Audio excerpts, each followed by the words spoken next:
Irmãos, vamos nesse momento então fazer a nossa oração tradicional para a leitura da Palavra de Deus? Fechando então calmamente os nossos olhos, relaxando, sentindo a tranquilidade do céu, nós oramos. Querido Pai, mais uma vez estamos aqui na Tua presença.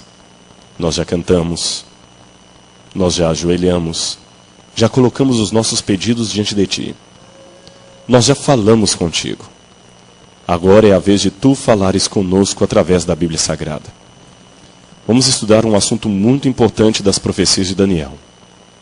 Que Teu Santo Espírito, esclarecedor, iluminador, realmente se faça presente aqui neste momento. E prepare o nosso coração, Senhor, como já tens preparado durante todos esses dias, para amanhã participarmos da Tua ceia. Em nome de Jesus. Amém. Vocês sabem que há vários tipos de erro. Alguns erros que nós cometemos até de forma involuntária, por falta de maturidade, sei lá, são vários os erros. Uma vez diz que um pai chegou em casa e ele procurou o filho e não viu onde o filho estava, e quando ele foi até o quintal, ele viu que o menino estava escovando os dentes do cachorro. Eles tinham um pequeno dálmata, não era muito grande, era um dálmata filhote ainda, e o menino tinha um xodó muito grande com o cachorro, e lá estava o menino escovando os dentes do cachorro. E o menino estava escovando, e o pai, meu filho, mas que é isso que você está fazendo? Não, papai, é porque eu acabei de ver na televisão que os dentes têm que ser escovados, senão dá bichinho, dá cárie. Então eu estou escovando os dentes do Totó, para ele não ter problema. Mas meu filho, mas não faça isso não, papai, pode ficar tranquilo. Eu já sei que o senhor vai me chamar a atenção. Fique tranquilo, que eu vou depois guardar a sua escova de dente no local, como eu sempre fiz das outras vezes. São erros, não é isso? Mas há alguns erros que são um pouco mais sérios. São aqueles que são cometidos como uma afronta direta a Deus. E nesta noite nós vamos ver Daniel, capítulo 7, uma visão de um conflito cósmico entre as forças do bem e do mal, que acaba atingindo de maneira fulminante a vida de muitas pessoas. Daniel, capítulo 7. Vamos ler na nossa Bíblia. Abra sua Bíblia, então. Novamente eu peço, se há alguma visita do seu lado, por favor, ajude a visita a encontrar o texto. Você talvez pode perguntar, por que o pastor pede para abrirmos a Bíblia? Você vai ler lá da frente. É porque o pastor não quer que você seja apenas um refletor do pensamento alheio. Você tem que confirmar o que eu estou falando para ver se eu não estou mentindo para você, se eu não estou enganando você. Você tem que ver se o que eu estou falando está realmente na palavra de Deus. Tá certo? Não existe autoridade nesse mundo que possa discordar da palavra de Deus. Por mais títulos que tenha, por mais aparente espiritualidade que tenha. Daniel, capítulo 7. Bom, aqui nós temos um sonho de Daniel. Na minha tradução diz assim: no primeiro ano de Belsazar, que ontem já vimos a existência histórica dele confirmada pela arqueologia, Belsazar, rei de Babilônia, teve Daniel um sonho e visões ante os seus olhos quando estava no seu leito. Escreveu logo o sonho e relatou a suma de todas as coisas. Falou Daniel e disse, : Lembram que ontem eu fiz uma menção para vocês que o livro de Daniel é uma coletânea de várias cartas, de várias espécies de diários que Daniel escreveu e que algum editor posteriormente ajuntou tudo isso? Lembram? Que eu falei que o capítulo 4, por exemplo, não foi escrito por Daniel. Foi escrito por quem o capítulo 4? O capítulo 5, melhor dizendo, que estudamos ontem. Capítulo 4 mesmo. Pelo próprio rei Nabucodonosor. Aqui você vê a mão do editor que juntou o material de Daniel. Note que no capítulo 7, verso 1, diz, no primeiro ano de Belsazar, rei de Babilônia, teve Daniel um sonho. É um título que alguém depois colocou. A parte que Daniel escreve de próprio punho vai aparecer embaixo. Falou Daniel e disse, : Aqui Daniel começa a falar. Eu estava olhando durante a minha visão da noite. Você olhou que o pronome mudou? Não é mais terceira pessoa, passou a primeira. Então Daniel disse que teve um sonho. Eu estava olhando na minha visão da noite, e eis que os 4 ventos do céu agitavam o grande mar. Lá está o profeta Daniel dormindo e sonhando. Esses 4 ventos têm que ser entendidos dentro da cultura bíblica. Na cultura da profecia, ventanias são sempre símbolos de guerras, conflitos, confusões. Uma grande tempestade, uma grande ventania é um símbolo de conflitos, de confusões. Aqui no Ocidente, na nossa cultura, nós costumamos usar algumas palavras como pandemônio, bagunça. Não é isso? Eita, maior bagunça, casa da mãe Joana. Não é isso? Tudo isso tem uma expressão. Ventos na profecia também é um símbolo para confusão, agitação, guerra. Elas agitavam o grande mar. Na Bíblia, mares, povos, segundo o Apocalipse, mares, segundo o Apocalipse, significam povos, nações, reinos, população de uma maneira geral. Então, os 4 ventos do céu agitavam o grande mar. Essa expressão grande mar pode ser uma referência ao mar Mediterrâneo. Eles chamavam o mar Mediterrâneo de o grande mar, que simbolicamente significava, representava os povos. Então Daniel viu os 4 ventos agitando o grande mar. Mas que estranho. Junto com os ventos comecem a subir do mar 4 criaturas estranhas. 4 criaturas. É o que diz aqui na Bíblia, verso 3. 4 animais grandes, diferentes uns dos outros, subiam do mar. 4 seres estranhos. E Daniel começou a olhar cada um daqueles animais. E a Bíblia diz que eles eram animais terríveis, furiosos. Então vamos lembrar, vento na Bíblia significa confusões, guerras, conflitos. O mar, que aqui é o mar Mediterrâneo, é um símbolo de quê? De povos. E os animais? Os animais são sempre símbolos de impérios que sobem e conquistam o poder. Então 4 impérios surgem no meio de confusões do grande mar. O primeiro deles, Daniel diz que ele era um animal muito estranho. Como está na sua Bíblia aí no verso 4? O primeiro era como um leão e tinha 2 asas de águia.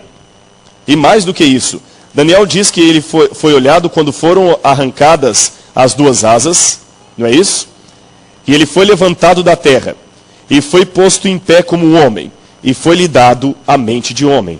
Estranho, um leão com asas, que as asas foram arrancadas, quer dizer, o seu poder se foi, depois ele recebeu uma mente de homem. A seguir, Daniel viu um segundo animal. Era um urso.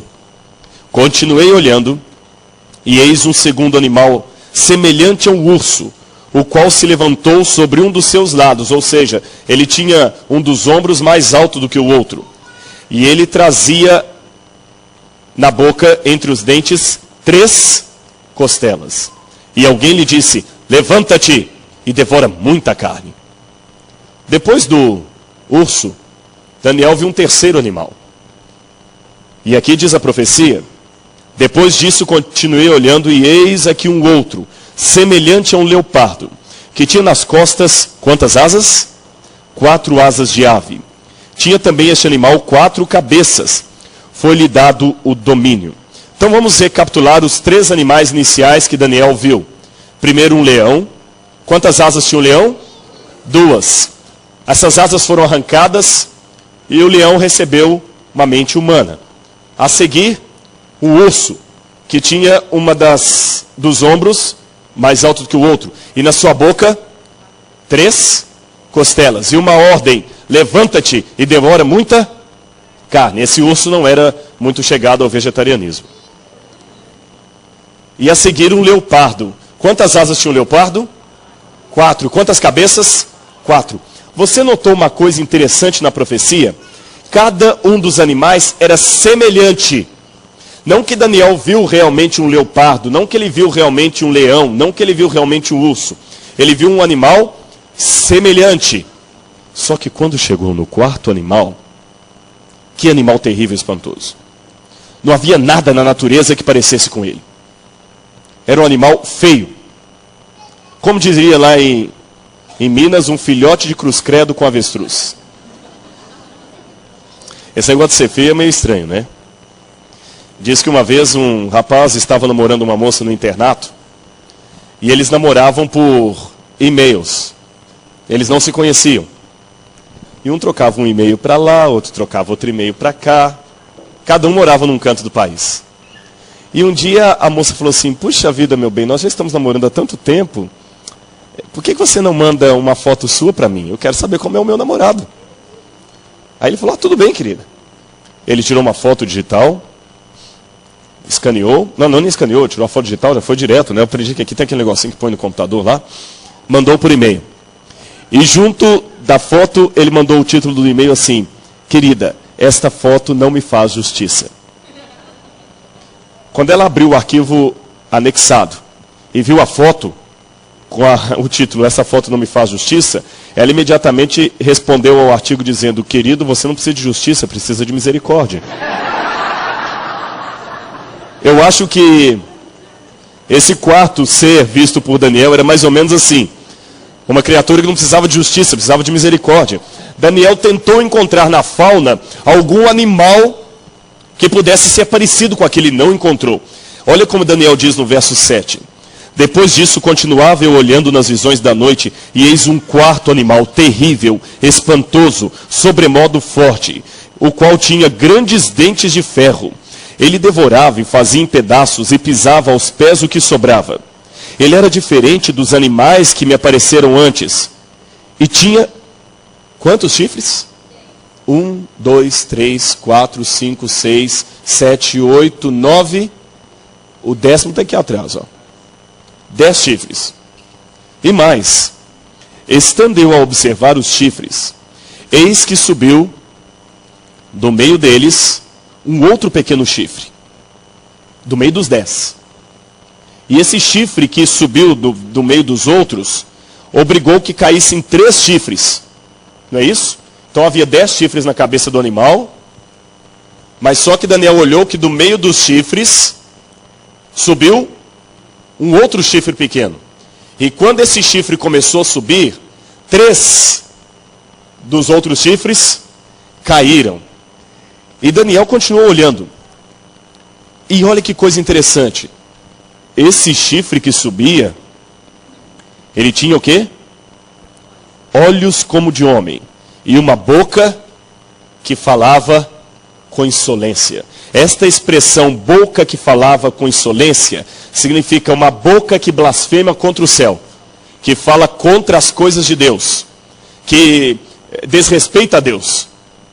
Bonito, né? Imagina um arquivo atachado desse, você recebendo: querida, essa foto não me faz justiça. E Daniel ficou preocupado. Imagine a cena, você vendo um chifre falando contra o seu Deus, e Daniel ficou irado com aquilo. Daniel, puxa, mas o céu não vai fazer nada? Mas Daniel viu uma coisa interessante. Continuei olhando, e eis que foram postos uns tronos. E o ancião de dia se assentou. A sua veste era branca como a neve, e os cabelos da cabeça como a pura lã. O seu trono era como chamas de fogo, cujas rodas eram fogo ardente. Um rio de fogo manava e saía de diante dele. Milhares de milhares o serviam, e miríade de miríade estavam diante dele. Assentou-se o tribunal e abriram-se os livros. Estive então olhando por causa da voz das insolentes palavras que o chifre proferia. Eu estive olhando e vi que o animal foi morto, e o seu corpo foi desfeito e entregue para ser queimado pelo fogo. Quanto aos outros animais, foi-lhes tirado o domínio, todavia foi-lhes dada prorrogação de vida por um prazo de tempo. Eu estava olhando nas minhas visões da noite, e eis que vinha nas nuvens do céu um como filho do homem, e se dirigiu ao ancião de dias, e o fizeram chegar até ele.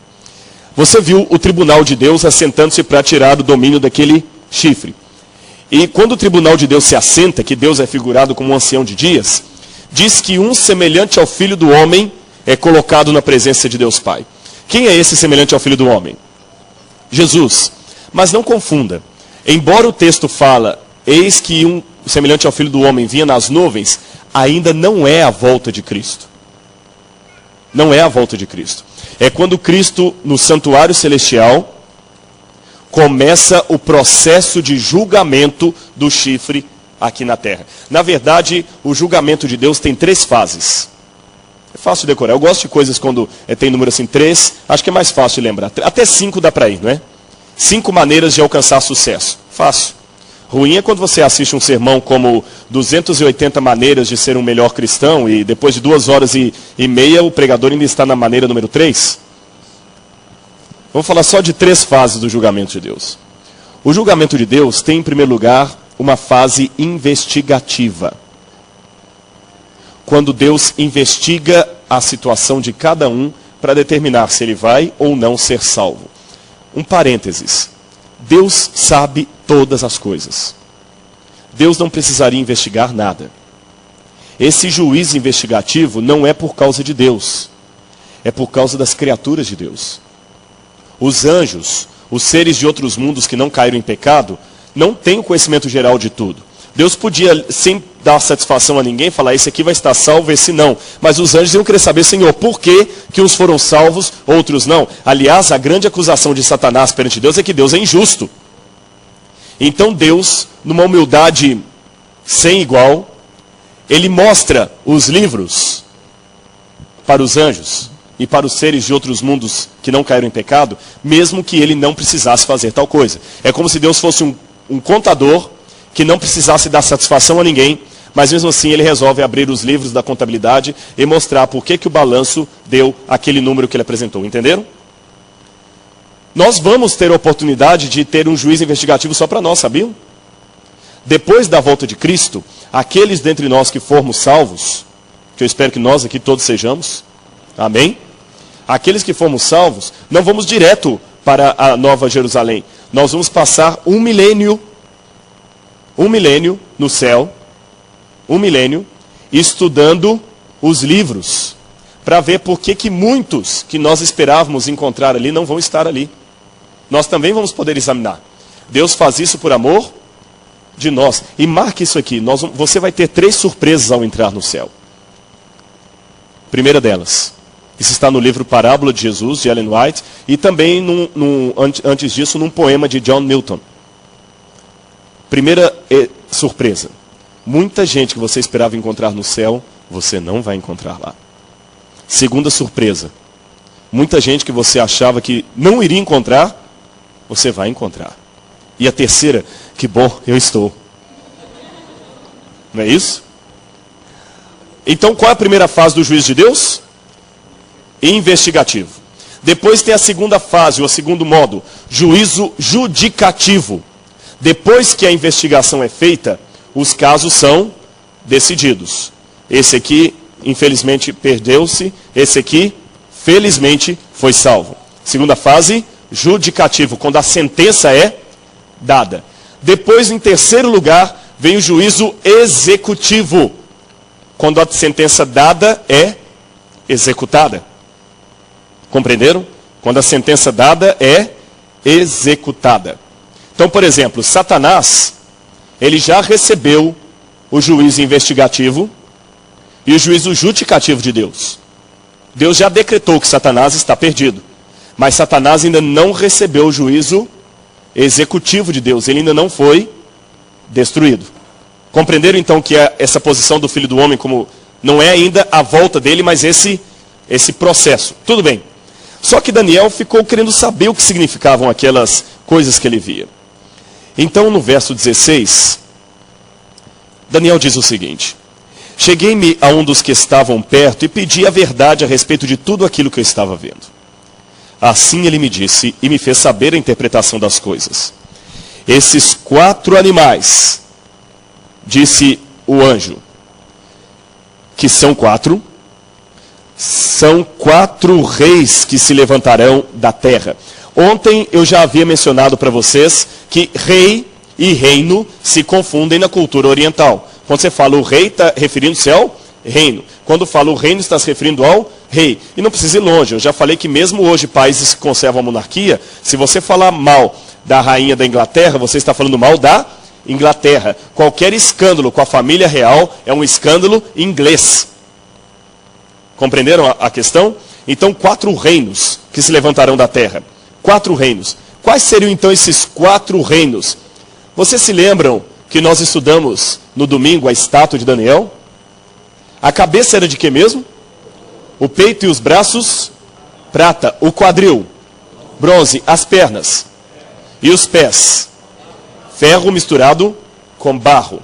Os 4 animais correspondem justamente às partes da estátua. O leão corresponde exatamente ao reino da Babilônia, que reinou de 606 ou 605 a.C. até 539, quando Ciro e Dario, já falei, invadiram a cidade na festa de Belsazar e dominaram a Babilônia. O que significa o fato do leão ter tido as suas asas arrancadas e ter caído no chão e ter recebido a mente humana? Lembram que Nabucodonosor perdeu por 7 anos o seu poder e depois recuperou a fase humana? É uma referência àquilo. Depois do leão, você tem, então já falei que seria a Babilônia, você tem o urso. Qual o reino que seguiu a Babilônia? Na estátua, lembram? Medo-Pérsia. E você tem justamente aqui, o urso equivale ao reino da Medo-Pérsia, que são os peitos, o peito de prata da estátua. O peito e os braços de prata. E as 3 costelas na boca do urso. Há 2 posições. Ambas acreditam que são os 3 reinos que ainda exerceram uma resistência ao domínio Medo-Persa. 3 reinos ficaram duros, não querendo deixar que a Medo-Pérsia assumisse o controle total. Um deles era a Lídia, o outro era o Egito, e aqui vem a divergência. Para alguns o terceiro seria a própria Babilônia, para outros seria a Líbia. 3 reinos que não queriam aceitar a ascensão dos Medo-Persas. Qual era o terceiro animal? Leopardo, não é isso? E quantas cabeças ele tinha? E quantas asas? 4. Em 331 a.C., qual o general que conquistou o mundo, que eu já contei a história dele aqui para vocês?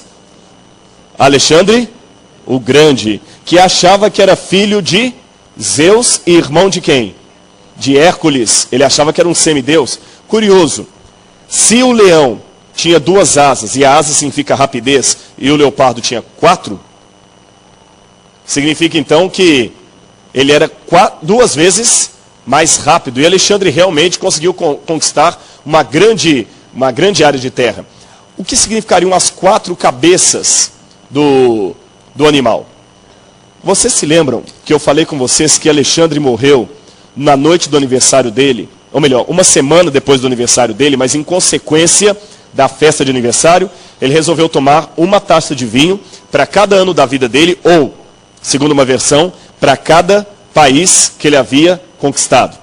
E acabou tendo um problema e morreu. Muito bem. Quando Alexandre morreu, não havia herdeiro para o trono. Alguns falam que ele teve uma amante, que houve um filho com ela, bastardo. Tanto é que Cleópatra se dizia descendente de Alexandre o Grande. Cleópatra queria dizer que ela era descendente de Alexandre, mas a história não dá muita certeza. O fato é que ele não deixou herdeiro legítimo para o trono. E como ele não deixou o herdeiro legítimo para o trono, o reino de Alexandre foi dividido, curiosamente, em 4 partes, para os 4 generais de Alexandre: Seleuco, Cassandro, Lisímaco e Ptolomeu. Eu abro um parênteses para fazer uma pergunta a você. Como a Bíblia poderia acertar esses detalhes, sendo escrita tantos séculos antes?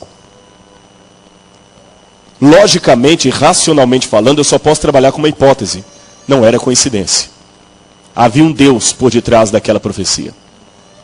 Eu vou repetir uma frase que assustou alguns que eu disse aqui. Eu sou cético demais para duvidar da Bíblia. Por que eu sou cético demais para duvidar da Bíblia? O que eu quis dizer com essa frase? É porque eu sei que, matematicamente falando, a chance de uma coisa acontecer por coincidência, ela é infinitamente remota. Então, se a Bíblia falou e acertou, não foi coincidência. Foi providência. Tinha um Deus por detrás daquilo ali. E as pernas de ferro? O que significaria aquele 4º animal? Seria um correspondente a Roma? Sim. Mas tem um detalhe a mais. Aquele 4º animal chamou muito a atenção de Daniel. Eu sei que vocês estão rindo, está parecendo o Ultraman, né? Aqueles desenhos japoneses. Eu também achei, mas como eu não faria um desenho melhor, ficou esse mesmo. Olha bem, verso 19. Então eu tive desejo de conhecer a verdade a respeito do quarto animal, porque ele era diferente de todos os outros. E eu também queria saber a respeito dos 10 chifres que ele tinha na cabeça. E daquele chifre menor que fazia guerra aos santos. Tudo bem, o anjo vai começar a explicar a Daniel o quarto animal. O quarto animal, disse o anjo, é um quarto reino que se levantará na terra. É Roma. E Roma ia fazer terríveis atrocidades contra os cristãos. E de fato, os romanos mandaram matar muitos cristãos. E olha o que diz aqui a profecia. Verso 25, diz que o quarto animal, inclusive um chifre que surge dele, proferirá palavras contra o Altíssimo e magoará os santos do Altíssimo. A palavra magoará aqui no original dá a entender perseguirá. Roma realmente perseguiu milhares e milhares de cristãos. Só para vocês terem uma noção, quem já foi à Europa já deve ter tido a oportunidade de visitar em Roma, especialmente, as famosas catacumbas de Roma. Não sei se alguém aqui já teve a oportunidade de ver. São quilômetros e quilômetros de túneis subterrâneos, chamadas as catacumbas de Roma. Tem a catacumba de São Calixto, de Domitília. Qual a história dessas catacumbas? Os cristãos, quando morriam, eles morriam torturados por Roma, pelo imperador. Eles não tinham direito a ter um sepultamento digno, porque eles não podiam ser sepultados junto com os patrícios romanos. O corpo deles eram jogados em valas. Na época, as famílias ficavam muito angustiadas, porque eles acreditavam na ressurreição da carne, como nós acreditamos hoje. E eles tinham medo que o corpo acabasse sendo consumido, e Deus providenciou que muitos se convertessem, e muitas mulheres ricas se converteram. Uma delas foi Flávia Domitília. E quando Flávia Domitília se converteu, ela resolveu fazer uma coisa pelos seus irmãos cristãos.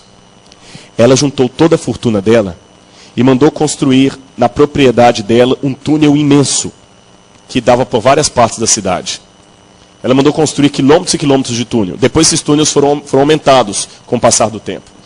E os cristãos então tinham direito de ser enterrados nesses túmulos, que receberam o nome de catacumba. Nós não sabemos ao certo o significado da palavra catacumba, mas há uma impressão que significa catacombe, ou seja, é como se fosse o favo que fica embaixo. Mas os cristãos de fala grega deram outro nome para o lugar onde os mortos ficam. Eles chamaram o lugar de coemiterium, ou em latim, cemiterium, que significa dormitório. É curioso isso. Os cristãos primitivos acreditavam que quando uma pessoa morria, ele não ia diretamente para o céu ou para o inferno. Ele dormia no pó da terra. Pegue um dicionário Webster, porque tem a palavra cemetery. Eu sei que ela não é muito usada, eu acredito, né? Deve ser mais arcaico. Tem algumas palavras latinas que entram no inglês e elas não são tão usadas. Various, por exemplo. Pegue, ou então, em português, o dicionário Aurélio. Pegue a etimologia da palavra cemitério. Foi o nome dado ao local dos mortos pelos cristãos primitivos e significa dormitório. Porque essa ideia de que a pessoa quando morre vai para o céu não é bíblica. A Bíblia não ensina isso. A Bíblia ensina que os mortos dormem. E é curioso que quando você visita as catacumbas de Roma, você vê as lápides escritas com um grego e um latim muito errado. As pessoas não tinham muita cultura. E eles escreviam assim: aqui jaz fulano, dormiu no Senhor, mas aguarda a ressurreição. Alguns não sabiam escrever, escreviam com letra trocada, eram pessoas humildes, cometiam erros de gramática terríveis. Com o passar do tempo, o cristianismo se tornou a religião oficial. E aí, agora ser sepultado junto aos mártires já era glória. E é curioso que quando ser sepultado junto aos mártires já era glória, porque o imperador, vou contar isso mais à frente, se tornou cristão e o cristianismo tornou-se a religião oficial de Roma, aí as lápides mudaram. Ao invés de falar da esperança da volta de Jesus, eles já traziam algo assim: desgraçado o dia que minha mulher morreu. Não tem mais esperança nessa vida. Maldito seja Deus que levou meu filho. E pessoas que se diziam cristãs religiosas. É interessante. E aí você começa a ver a crença na imortalidade da alma. As lápides mais antigas falam da morte como um sono. As posteriores falam da morte como uma ida direto para o céu. Algo a você depois fazer uma pesquisa. É algo muito interessante. Mas Daniel falou, eu queria saber mais detalhes a respeito daquele chifre pequeno. O que significa aquele chifre na cabeça do animal lá? E eles começam a explicar. Daniel, eu vou explicar para você. Esse chifre vai ser o poder que vai se levantar em Roma. É uma continuidade do Império Romano que vai fazer guerra aos santos e vai lutar contra a verdade de Deus. E olha o que Roma, como animal e como chifre, vai fazer com o povo de Deus. A primeira coisa que diz aqui, verso 25. Proferirá palavras contra o Altíssimo. E magoará os santos do Altíssimo. Eu já falei que Roma perseguiu os santos, não falei? Que os imperadores, o Coliseu. E cuidará, eu quero que vocês leiam em conjunto, como está na Bíblia de vocês? E cuidará, mudar os tempos e a lei. A palavra tempos, aqui no hebraico, é a palavra zimnim, cuja melhor tradução seria calendários. A Bíblia de Jerusalém, que é uma versão católica da Bíblia, traz melhor a tradução, traz e cuidará em mudar os calendários e a lei. Será que essa profecia se cumpriu? Qual é o último mês do ano? Dezembro? Dezembro lembra que número? 10. Em inglês não vai dar muito certo porque vem do saxão, mas em latim. Novembro lembra que número? Mas curioso que dezembro é o mês 12 e novembro é o mês 11. Setembro lembra que número? E por que é o mês 9? Você já olhou isso? Se o dia posterior ao domingo chama segunda-feira, então a semana começou no domingo. Por que quando chega sexta-feira o pessoal fala no fim de semana? Eu vou explicar a vocês por quê. Antes, deixe-me lembrar a profecia. O que o chifre pequeno, que é o inimigo de Deus, ia fazer? Mudar os calendários e a lei. Primeiro ele ia magoar os santos do Altíssimo, ia persegui-los. Depois ia mudar os calendários. Roma começou a dominar e mudou os calendários. Vejam bem isso aqui. Antes, deixe-me só mostrar a vocês uma coisa curiosa que aconteceu. Eu hoje vou gastar uns 10 minutos a mais do tradicional, tudo bem? Esse estudo ele é mais complexo, eu deveria fazê-lo em 2 etapas, mas eu peço só 10 minutos a mais de vocês. O nosso culto vai atrasar 10 minutos hoje, pode marcar no seu relógio. Roma perseguia os cristãos. Ser cristão era ser inimigo de Roma. Só que os cristãos tinham o sangue dele, um escritor comparou o sangue dos cristãos à semente. Porque quanto mais matavam, mais surgiam. Eles lotavam o Coliseu com pessoas para verem os cristãos serem jogados aos leões, às feras, porém mais cristãos surgiam. E os imperadores não sabiam o que fazer com aquele grupo cada vez maior de cristãos que estavam crescendo. E com um agravante. Lembra que eu falei há uns 5 minutos atrás que muitas mulheres ricas estavam se convertendo? Lembram? Elas eram esposas de senadores, de homens de política. E o imperador tinha medo que essas esposas influenciassem os políticos a tirá-los do poder. Um dia subiu ao poder um homem chamado Constantino. Ele subiu ao poder em 313 depois de Cristo. E Constantino tinha um terrível problema. Quando ele subiu em Roma, ele tinha 3 movimentos muito fortes em Roma e ele não sabia o que fazer com eles. O primeiro movimento, e todos 3 eram político-religiosos. O primeiro movimento era o mitraísmo, ou a religião do deus Mitras. Era o paganismo. O Mitras era o deus Sol. Mitras era o deus Sol. E por que era importante para o imperador promover o culto do deus Sol? Porque desde Júlio César, era o culto ao deus Sol que garantia ao imperador o status de Deus. Quando Júlio César venceu as suas batalhas na Bretanha, e estava vindo numa grande passeata ao ar livre, as pessoas o aclamavam tanto como Deus, que ele pediu ao escravo para ficar atrás dele, segurando a capa e gritando: lembre-se, você não é Deus, porque já está ficando louco. Depois, quando teve aquele triângulo amoroso com Cleópatra, ele e Marco Antônio, no Egito, Cleópatra mostrou como os faraós haviam se tornado deuses graças à adoração ao sol, ao deus Ra. O Ra, na mitologia egípcia, é o deus Sol. Curioso que na Babilônia, Bel, o dragão, também era o deus Sol. E o rei de Babilônia era considerado rei porque eles acreditavam que o deus Sol se encarnou no rei da Babilônia. No Egito, o faraó era considerado deus porque eles acreditavam que o deus Ra, o deus Sol, se encarnava no faraó. Tanto é que ninguém podia olhar no rosto do faraó, assim como não pode olhar o rosto do Sol. E em Roma, eles promoveram a mesma coisa.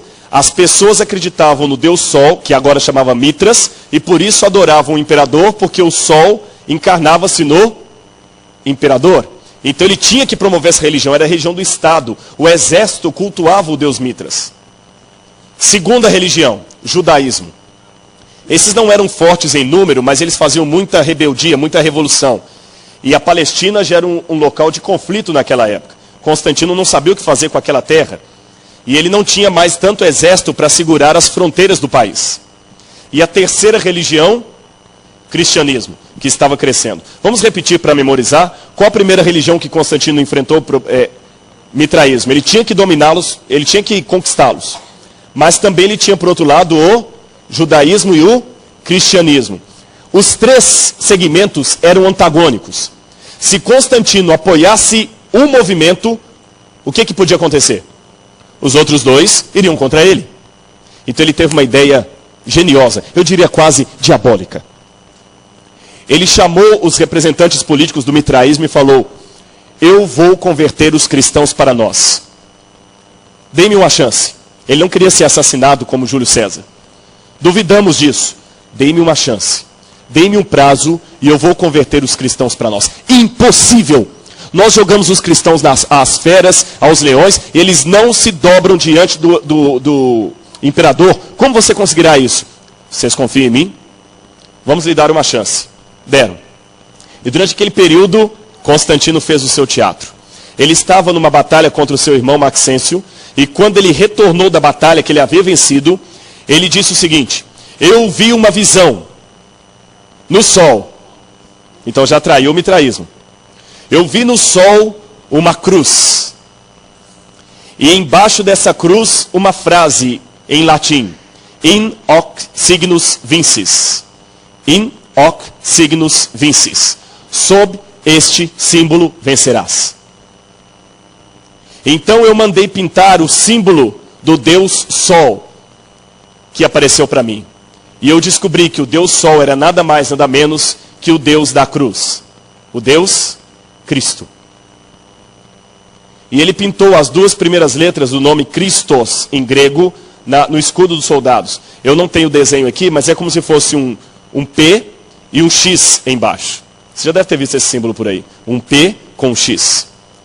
E ele voltou. E ele então começou a dar privilégios para os cristãos. Suspendeu a perseguição. E fez então uma estátua dele, de bronze, segurando a cruz.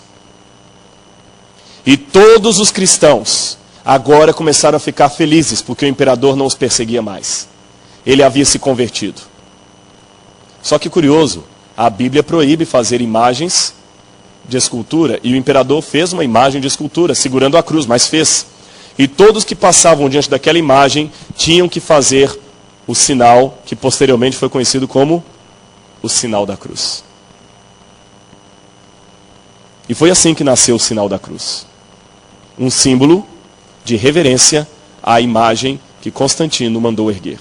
Depois ele contratou um arquiteto, Bramante, e esse construiu a Basílica de São Pedro, que depois foi reformada até esta hoje. Quem vai ao Vaticano tem uma estátua, uma imagem de São Pedro, que foi cunhada por ordem de Constantino. Aquela imagem tem 1700 anos. É do quarto século depois de Cristo. E a mãe dele, Helena, foi para Jerusalém e começou a colocar igreja em vários pontos de Jerusalém. Então ficou feliz. O imperador agora se converteu. Só que nisso eles não perceberam que Roma começou a atrair o cristianismo. E a igreja de Deus até então se chamava Igreja Católica Apostólica. Católica porque significa em latim universal. A igreja de Deus é católica. A igreja de Deus é universal. Certinho. Apostólica, a igreja de Deus é católica apostólica. Certíssimo. Eu sou católico apostólico. Só que vem um problema. A igreja passou a chamar católica, apostólica, romana. Aí veio o problema. Com todo respeito aos amigos visitantes que estão aqui, que talvez sejam católicos, deixe-me abrir um parênteses importante aqui. Quem vos fala é uma pessoa que estudou com jesuítas. Eu ia ser um padre. E esse que vos fala acredita que a maior parte do povo de Deus está fora da igreja adventista. É estranho. Eu sou um pastor adventista hoje, mas eu não acredito que a maior parte do povo de Deus está dentro da igreja adventista. A maior parte do povo de Deus está fora da igreja adventista. Porque Deus tem uma multidão de pessoas sinceras em todas as religiões, em todas as igrejas, em todos os credos do mundo inteiro, que são fiéis a Deus. E infelizmente, mesmo você sendo uma visita, eu quero lhe prevenir que às vezes você pode ver um adventista não dando o testemunho que deveria dar. Então lembre-se que Deus tem seus filhos em toda parte. Mas infelizmente, as trevas também têm pessoas em todas as partes. Eu vejo pessoas como Madre Teresa de Calcutá e eu falo, puxa vida, se aquela mulher não era de Deus, quem seria? Uma mulher que negou toda a sua vida para cuidar dos pobres. Pessoas cristãs ao extremo. Então, por favor, isso que eu estou falando aqui não é uma crítica aos católicos. Eu conheço católicos espirituais assim que eu até peço que orem por mim. De tanto que eu acredito na fé deles. Sério. Eu estou fazendo aqui uma observação histórica do que aconteceu ao catolicismo no quarto século. E eu vou fazer um adendo a mais. Não acredite nisso que esse pastor adventista está falando para você. Porque quando eu era católico e me falaram isso a primeira vez, eu duvidei. Mas eu não acreditei só porque a pessoa falou. Eu fui aos livros. Vá e pesquise o que eu estou falando. Eu não vou ter tempo de contar tudo. Mas eu vou resumir algumas coisas do que a igreja fez quando ela se tornou católica apostólica romana. Aqui, lembra que é Maguaro Santos do Altíssimo? É um castelo medieval em Portugal. Aqui era alguma das coisas que a igreja fazia quando os cristãos a questionavam. Lembra quem condenava os cristãos antes? Roma. Agora que a igreja cristã assumiu o poder, era ela que estava condenando. Curioso, antes o imperador romano mandava os cristãos para a arena para serem mortos. Agora era o Papa. O que antes era o imperador de Roma que mandava fazer, agora é o Papa que manda fazer. Isso está na história. O que antes Roma condenava, agora é o catolicismo que estava condenando. Roma locuta finita causa est. Roma falou, acabou. Ninguém questiona. Se você questionasse algum dos dogmas da igreja, olha o que poderia acontecer a você. Esta é uma foto real de uma gaiola em que eles punham uma pessoa morrendo ali dentro, depois de torturada. A pessoa morria e depois de morta, o corpo dela não era tirado dali. Ficava ali até os ossos. Para que todo mundo que chegasse à cidade pudesse ver no portal o destino daqueles que criticavam a igreja ou que discordavam do que a igreja ensinava. Outra gaiola com um pobre coitado que morreu daquele jeito. Esse é Santo Tomás Torquemada, um dos maiores inquisidores da igreja no final da Idade Média e início da Idade Moderna. Aqui alguns instrumentos de tortura que a igreja usava. Máscaras do terror para humilhar as pessoas quando eram questionadas. Deixa eu contar uma coisa para vocês. Quando alguém era tomado pelos jesuítas ou dominicanos para ser torturado, ele ia morrer de qualquer jeito, quer confessasse ou não o seu pecado, o seu crime. Por que então a igreja mandava torturá-lo para arrancar dele uma confissão? Por uma razão muito simples. Se ele negasse a sua heresia, o pecado dele era contra o Estado. Então quando ele morria, os bens iam para o Estado. Mas se ele confessasse a heresia, o pecado era contra a igreja. Então quando ele morria, os bens iam para a igreja. Por isso eles torturavam para obrigar a pessoa a confessar de qualquer jeito o que ela era. Essa máscara do terror era um exercício que já havia desde a época dos assírios. Eles punham o rosto da pessoa aqui para abafar os gritos durante a tortura. E ela tinha a forma de não era um porco, um javali.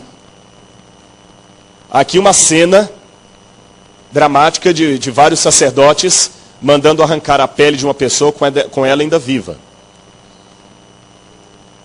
Outro instrumento de tortura, um funil, onde eles colocavam na boca da pessoa água, às vezes fervendo, para obrigar a pessoa a confessar, e a pessoa ficava nessa situação. Um touro de metal, eles punham a pessoa aqui dentro e do lado de fora acendiam o fogo. E a pessoa ia morrendo assada. Eu sei que eu estou causando um certo transtorno na igreja com isso, mas vocês têm que saber a verdade, a história tem que ser contada. Aqui uma cadeira onde eles colocavam também fogo embaixo, e a cadeira era toda cheia de espinho. Quando a pessoa cansava, os músculos já não aguentavam mais, que ela ia sentar, o espinho, além de quente, provocava ferimentos. A pessoa podia ser colocada dentro de uma barrica como esta, e dentro da barrica eles colocavam fezes, urina, animal morto, e a pessoa ficava durante vários dias ali. Dama de ferro, a pessoa era colocada aqui dentro, a porta era fechada, e lá havia vários espinhos também. A decapitação, que era o mais misericordioso de todos. O curioso crucifixo jesuíta, só que o que era um crucifixo, na verdade, é um punhal. Isso tudo são peças originais, viu? Não há nenhuma réplica. Em Portugal, existe também uma igreja. Islê, me ajuda. Agora fugiu o nome da cidade. Desses brancos de vez em quando, viu? Vai lembrar daqui a pouquinho. Évora, obrigado. Por isso que eu trouxe minha esposa comigo. Aliás, eu até vou contar para vocês uma coisa, viu? Por uma culpa minha, eu esqueci e ela ficou sem graça de oferecer. Briguem comigo. Eu não queria que ela estivesse aqui não, mas ela é madura bastante para não ficar exaltado com isso. Essa aí é ótima para fazer semana de oração para juvenis e crianças. E eu deveria já ter falado com ela, meu bem, você podia fazer paralelo para as crianças toda noite, mas eu estava num final de semestre tão transtornado e com medo dela não vir. Ela veio para um milagre de Deus. Ela veio para um milagre de Deus, porque eles negaram o visto para ela. E no dia seguinte, deram o visto. Eu escrevi uma carta, falei, eu sou um pastor da igreja adventista, eu estou indo para pregar a palavra de Deus, não estou indo para nada errado, vocês cometeram um erro. Em menos de 24 horas, o cônsul mandou ligar para minha casa, nós fomos lá, pediu desculpa, e deram o visto, e eu acho que isso é um milagre de Deus. Eu ainda acredito em milagres. Então, mas nesse transtorno todo, eu esqueci de falar, por isso que ela não está, mas olha, é até bom, viu, pastor Samuel, que se o senhor quiser fazer um segundo convite, eu volto e ela faz a parte dela. Qual o nome da cidade mesmo, meu bem? Évora. Você viu que agora já garanti sua volta aos Estados Unidos. O pior vai ser se eles convidarem só a ela e não a mim mais. Na cidade de Évora há uma capela dos ossos. E olhem que interessante. Nós, ossos que aqui estamos, pelos vossos esperamos. Eles explicam de maneira curiosa que todos os ossos que estão ali, porque a capela toda é feita de ossos, são ossos de padres que morreram ali e foram sepultados ali. Mas ali há mais de 10 mil ossos. É muito osso. Existe uma outra explicação. Seriam ossos de pessoas que foram mortos pela Santa Inquisição. Aqui você tem vários fêmurs, vários crânios, ossos de uma criança e de um adulto. São originais, viu? São reais. Eles foram ligados com um ferrinho, porque a cartilagem desaparece. Novamente, pessoas que, a meu ver, foram mortas na Inquisição. Agora Roma mudou realmente os calendários. Perseguiu os santos do Altíssimo, como a Bíblia fala, mudou os calendários. Roma começou a mudar. Os calendários antes eram apenas de 10 meses. Como vocês estão vendo aqui, November, December. Mas, na época do imperador Numa Pompílio, que é da época de Roma, eles fizeram algumas mudanças no calendário. Depois, houve outra mudança, acrescentaram 2 meses que não existiam. Januários, em homenagem ao deus Jano, que é o deus dos infernos, ele tem 2 rostos. E ao deus Februários, que é o deus dos infernos. Februários, de onde vem a palavra febre, ferver, febril, fevereiro. Não é à toa que muitas vezes o carnaval cai em fevereiro, que é o mês dos deuses do inferno, porque o carnaval é o resto de uma festa pagã ao deus Februários, ao deus dos infernos. Depois houve outras mudanças no calendário. Eles queriam adaptar o calendário solar ao calendário lunar. E essa aqui é a mudança que Pompilo fez, não vou ter tempo de detalhes. Depois Júlio César fez uma reforma no calendário, tudo é Roma mudando o calendário, está vendo? E aqui estão as outras mudanças que Júlio César fez. Depois houve as mudanças do calendário causadas também pela igreja. Em 325 o Concílio de Nicéia reuniu para definir a época da Páscoa. E os bispos da igreja então resolveram fazer alterações no calendário para a Páscoa. Em 582 o Papa Gregório também efetuou uma reforma no calendário. Tanto é que nós falamos do calendário gregoriano. O ano começava em março, abril. Roma mandou que o ano começasse em janeiro. Depois, mais na frente, o Papa obrigou que esse começo em janeiro fosse estendido a todo o Império. Alguns países, como a França, queriam continuar o ano em abril, o início. Por isso que tem o famoso 1º de abril, dia da mentira, que era o dia do ano que não começava mais. E aí você vê também que houve mudanças até na semana. A contagem dos dias da semana também, pena que é muita coisa, eu não vou ter tempo de passar tudo para vocês. A semana. E aqui houve uma coisa curiosa. Os pagãos deram os nomes dos dias da semana a nomes de deuses ou planetas que eles conheciam, acrescido da lua e do sol. O primeiro dia da semana, Dies Solis, foi em homenagem ao deus Mitras, o deus do sol. Aí Constantino, que obrigou os cristãos a guardarem o domingo de uma maneira mais oficial, mudou o Dies Solis para o nome Domenicus, ou Dominus, que significa dia do Senhor. Por isso que em português nós dizemos domingo, dia do Senhor, mas os ingleses ainda conservam Sunday, dia do sol. E para terminar, a Bíblia fala que ele também cuidaria em mudar os tempos e que mais? E a lei. A lei de Deus também foi alterada. Eu tenho aqui em minhas mãos o catecismo da igreja. E esse aqui foi uma edição revisada de acordo com o texto oficial em latim, publicado por Edições Loyola. E aqui na página 539, o catecismo da igreja apresenta numa coluna, não sei se vai dar para vocês verem, os 10 mandamentos. Numa coluna, como estão os 10 mandamentos em Êxodo, capítulo 20. Numa segunda coluna, como estão os 10 mandamentos em Deuteronômio, capítulo 5. E numa terceira coluna, fórmula catequética. Os 10 mandamentos como são ensinados pela Santa Igreja. E ali você tem os 10 mandamentos segundo o catecismo. E segundo o catecismo, assim está. Amar a Deus sobre todas as coisas. Não tomar seu santo nome em vão. Guardar domingos e festas. Honrar pai e mãe. Não matar. Não pecar contra a castidade. Não furtar. Não levantar falso testemunho. Não desejar a mulher do próximo. Não cobiçar as coisas alheias. Muito bem. Se não fosse justamente o oposto que está na Bíblia. Compare a Bíblia e veja se é assim que está lá. A Bíblia não manda guardar domingos e festas. A Bíblia manda guardar o sábado. A Bíblia diz para não fazermos imagem de escultura nem adorá-las. Por que esse mandamento desapareceu dali? A profecia disse 3 coisas. Que aquele poder ia magoar os santos do Altíssimo, que aquele poder ia mudar os calendários e que aquele poder ia mudar a lei. As 3 coisas se cumpriram. Agora eu termino dizendo uma coisa para você. Eu fiz talvez o sermão mais polêmico dessa noite para você que é visita. Não acredite no que eu estou falando, em nenhuma palavra. Eu posso estar mentindo para você. Você não me conhece? Mas por outro lado, eu falei coisas muito sérias para você ficar tranquilo. Pesquise nos livros, nas enciclopédias, nos catecismos e especialmente na Bíblia. E confirme se eu estou falando uma besteira ou não. E quando você descobriu o que é a verdade, fique firme por esta verdade. Porque o mundo está precisando de gente que não se compre e não se venda. Gente que está disposto a ficar firme pela verdade, ainda que caiam os céus.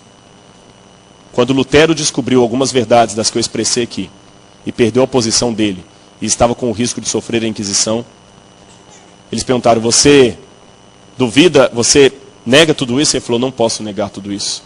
eu não posso negar minha própria consciência. Esse homem mudou a história do cristianismo e por isso eu o admiro. Eu espero que você seja um Lutero de Deus do século XXI. Alguém que esteja disposto a morrer por Cristo se preciso for. Porque em breve, esse conhecimento vai ser exigido de você. Tenha certeza. Eu sei que você tem medo às vezes. Assumir compromisso é muito difícil. E se eu cair, pastor? Não tem problema. Desde que você caia nas mãos de Deus. O problema é se você cair das mãos de Deus. Pesquise, leia a Bíblia e confie. É a palavra de Deus para a sua salvação. E em breve, Jesus vai vir nas nuvens do céu. E Ele vai recompensar aqueles que foram fiéis, mesmo sendo a minoria. Que Deus abençoe. Amém? Vamos ficar em pé e fazer a oração final.